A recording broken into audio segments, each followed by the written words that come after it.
مست و مجنون از غمش از غم شدم ذره ذره آب گشتم ذره ذره آب گشتم کم شدم آخر آتش زد دل دیوانه را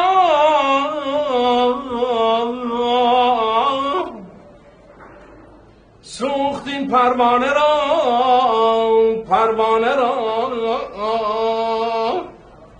چیکار کنیم؟ چرا CD تو بیرون نمیدی تو؟ CD چی؟ همین آلبوم تو دیگه آواز بخون CD بده بیرون. CD بابا من خواننده نیستم که من واسه دل خودم میخونم بابا حوصله داری چی میگی یه بارو یارو شبا تو سالن میلاد 30 کیلو وزنش صدا هوا میده 2000 نفر جیغ میکشن این آقا کی؟ بابا این کاره نیست چیه من چه الان دارم کار هنری میکنم بیا این الان کار هنریه؟ بله اون دفعه یادت نیست ماکت تهران دست گرفتم زود آزاد شدیم این دفعه گوهردش کرج دست گرفتم یه خورده کم و جورتره فکر کنم تموم شه با امید خودت آزاد بشی تموم شده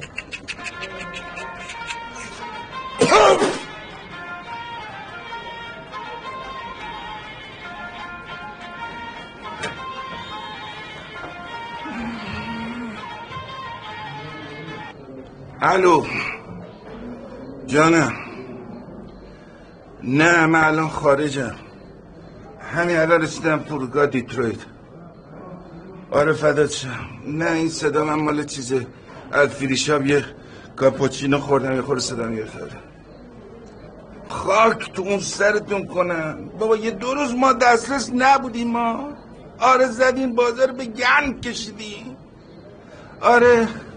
نه فدات شم طلا که قیمتش جهانیه برین رو حباب قیمت سکه کار کنیم بریم پایین آره آقا فردا دلار میکشی پایین پوندو میکشی بالا یورو هم میذاری سر جاش بمونی میخوام بازار رو برات غافلگیر کنم آره همه رو میخوام تو بسامم به علک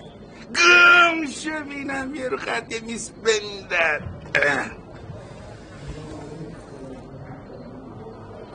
چیه چه چپ چپ نگاه میکنی آقا جان ما هم مثل شما تو سابیدیم به علک